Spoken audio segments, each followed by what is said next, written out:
Honorable Vice President, distinguished delegates, representatives from UN entities and civil society organizations, allow me to begin by welcoming the very fragile ceasefire between Israel and Hamas and the exchange of hostages thus far, along with the exploration of a path towards a lasting and just peace between Ukraine and Russia. Peace is the foundation for the protection of all human rights, including the right to adequate housing. And I have repeatedly called your attention to the devastating impact of deliberate and systematic destruction of homes and vital civilian infrastructure in Gaza, Ukraine, and elsewhere, and encouraged recognizing such destruction as a crime against humanity, domicide. Despite these steps towards peace, I remain very concerned. In Gaza, very few tents and caravans have been allowed in, contrary to phase 1 of the ceasefire agreement, which has led to the deaths of several children due to hypothermia, while all humanitarian aid has now been halted by Israel. Shelter needs are enormous and must be met at scale in Gaza, and halting aid at a time like this is a continuation of a genocidal campaign and reminds us all of the urgency of ending the occupation. I'm also concerned that efforts to reach a peace settlement in Ukraine may be undertaken in a manner which violates fundamental principles of international law, including the right to self-determination, territorial integrity of states, and permanent sovereignty over natural resources, affirmed inter alia in Article 1 of the International Covenant on Economic, Social, and Cultural Rights. Peace efforts that violate cardinal principles of international law are neither legal nor legitimate. In particular, the repeated call by the President of the United States for the complete expulsion of the people of Palestine and Gaza in order to redevelop it as the Riviera in the Middle East is execrable and grossly illegal. If carried out, it will constitute a historic war crime and a permanent stain on whatever remains of an international order based on law or justice. I implore all of you to firmly reject and prevent such illegal colonial fantasies, and also to reaffirm your strong support to the UN, including the Human Rights Council, other international organizations that are under attack, and to international law and peace and security. I also urge the Council to act in defense of the International Criminal Court and UNRWA, which have a key and unique role to play to deal with the ongoing global crises that threaten global peace, accountability, and human rights. Distinguished delegates, armed conflicts in many countries and deteriorating social and economic conditions made worse by the climate crisis and poor development policies and outcomes are indeed contributing to enormous internal displacement and a modest rise in the flows of migrants and refugees across certain borders. But the overall flows of migrants across borders has remained fairly steady since the 1960s. However, for those migrants who do move across borders, the housing conditions are often dire. And worse, leading politicians and popular narrative in many countries of the global north now blame migrants, including refugees, for their own homegrown housing crises of unaffordability and homelessness. In my new thematic report entitled Towards a Just Approach to the Global Housing Crisis and Migrants, I fundamentally challenge this narrative and point to the precarious housing conditions of migrants and refugees. Indeed, I ask, who benefits from a manufactured crisis about migration? And what does that got to do with the housing crisis? I am alarmed that leading politicians, particularly in wealthy countries of the global north, increasingly exploit public fears by blaming migrants, including refugees, for the housing crisis in their respective countries. Election campaigns often exploit such narratives for political gain, feeding anti-migrant and anti-refugee rhetoric, contributing to a marked increase in hate speech and hate crimes against migrants and people of foreign descent. Mass detentions, expulsion, and forced return of migrants, including refugees, are now underway or planned in several countries as a purported solution to housing crisis and a manufactured migrant crisis. Rather than being the cause of housing crisis, migrants in fact contribute significant benefits to most economies. Every housing unit built creates 5 jobs, and in many countries it is the migrant labor who take up many of these jobs due to the lack of local skilled labor. In the long term, migration flows stimulate housing construction and boost home values and local economies.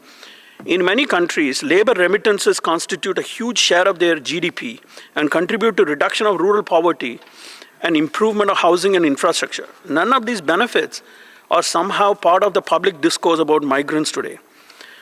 Distinguished delegates, I hope that this report serves as a stark reminder that everybody is entitled to a right to adequate housing, whether they are local residents or foreigners, including migrants, refugees, asylum seekers, victims of human trafficking, and international students. This is a requirement under international human rights law, including Article 11 of the International Covenant on Economic, Social, and Cultural Rights, which guarantees the right to adequate housing for everyone and not just local residents or citizens, without discrimination. Indeed, a litmus test for all decent societies that uphold human rights is how they treat foreigners. In my report, I call for a global political response, a multilateral strategy to address migration based on inclusive housing policies that protect the rights of all persons, whether or not they are citizens. This commitment should build upon the achievements and is consistent with the goals of the Global Compact for Migration and the Global Compact on Refugees and the Sustainable Development Goals, especially Indicator 10.7.2 on migration policies. Distinguished delegates, migrants and refugees are often among the most vulnerable to housing crisis, rather than the cause of them. Their challenges vary based on migration status, policies, and circumstances in countries of origin, transit, and destination. Migrants in transit frequently endure precarious living conditions as many countries fail to recognize their right to adequate housing. In destination countries, their initial reception impacts long-term integration. With 2/3 of refugees displaced for over 5 years, emergency settlements are often become permanent, limiting access to jobs, social integration, and secure housing. Refugee camps, initially temporary, can last decades without formal recognition, utilities, or economic opportunities, fostering dependency and spatial segregation. Lengthy asylum procedures leave many refugees in costly reception centers, including decommissioned ships and hotels, which fail to meet adequate housing standards. Many, despite being skilled or educated, are unable to work, learn the local language, or integrate into communities. Some face prolonged detention, which can lead to severe mental health issues, public safety concerns, and reduced future integration prospects. Transitioning to long-term housing is challenging due to limited institutional support, social housing, or affordable mortgages. Without access to stable housing, many fall into homelessness or informal settlements, exacerbating exclusion. In private rental markets, migrants, including international students, face discrimination and exploitative rents. Employer-provided housing can lead to inadequate conditions and increase vulnerability to labor exploitation. Migrants risk losing housing if they seek alternative jobs, and domestic workers, particularly those required to live with their employers, face heightened risks of abuse. In many countries, migrants are also discriminated against in accessing emergency shelters and are criminalized for life-sustaining activities like sleeping or cooking in public while being homeless, something that the Special Rapporteur on Extreme Poverty and I condemned in a report published in June last year. When forced to live on the streets or on informal settlements, migrants experience inadequate housing, encampment sweeps, evictions, and home demolitions. These actions are often part of a system of systematic policies aimed at discouraging migration or facilitating deportation. To ensure basic human rights, countries must address housing discrimination, improve reception conditions, and create pathways for migrants and refugees to access stable, long-term housing. Distinguished delegates, firewalls must protect the right to adequate housing from anti-immigration policies, just as many countries have already done for education and healthcare. Housing providers should not be required to report undocumented residents, nor should landlords face penalties for renting to migrants. Immigration authorities must avoid sweeps in informal settlements and instead conduct individual assessments that respect human dignity. This report highlights the challenges migrants face in securing adequate housing and promising practices that uphold human rights. The European Union's Temporary Protection Directive enabled member states to rapidly house and integrate those fleeing the Ukraine conflict. During my 2023 visit to the Netherlands, I saw firsthand how a comprehensive approach to welcoming asylum seekers fosters socioeconomic integration. Kenya's Shirika plan also offers hope, aiming to transform refugee camps into urban settlements that promote inclusion and reduce aid dependency. To ensure equal housing access, countries must remove barriers that keep migrants in irregular status. Regularization campaigns, amnesties, temporary protections, disaster-related protections, legal migration, and family reunion pathways have all proven effective. Migration is as old as human history and can shape societies for the better. recognizing migrants' dignity and contributions benefits both host and sending countries alike. More detailed recommendations are provided in the report, while today I had the pleasure of hosting a side event, yesterday rather, co-hosted by the permanent missions of Bangladesh and Brazil, Fianza and Franciscans International.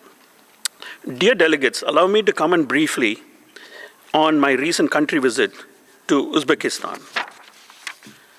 Last August, I was invited to Uzbekistan, and I extend my gratitude to the government for its warm welcome and cooperation.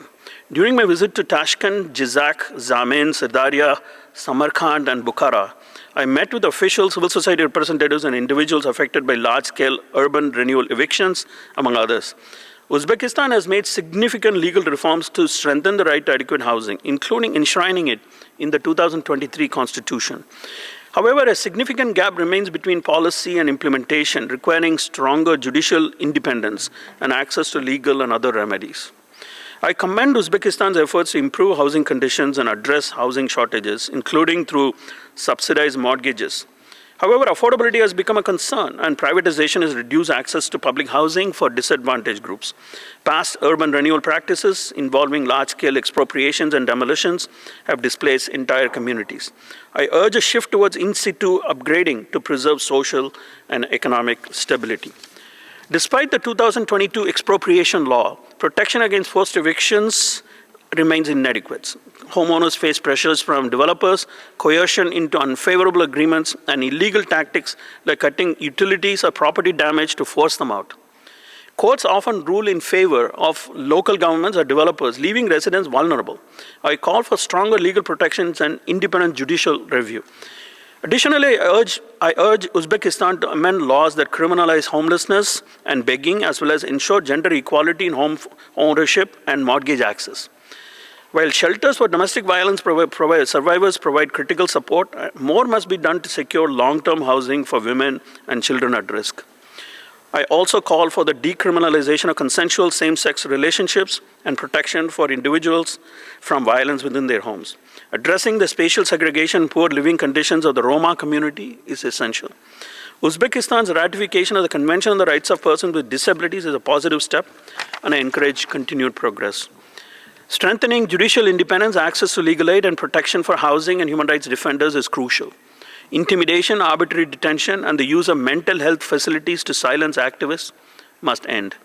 Uzbekistan has a unique window of opportunity to make lasting improvements in housing rights. If requested, I'm available to assist in implementing the recommendations outlined in my report. Distinguished delegates, let me conclude that on the eve of International Women's Day, despite important progress made by so many countries, women's right to adequate housing continues to face enormous obstacles and challenges globally. I urge all states to recommit to the goal of rapidly fulfilling the right to adequate housing for women and men without discrimination, and take effective steps towards that goal. I thank you for your attention and look forward to your comments and questions.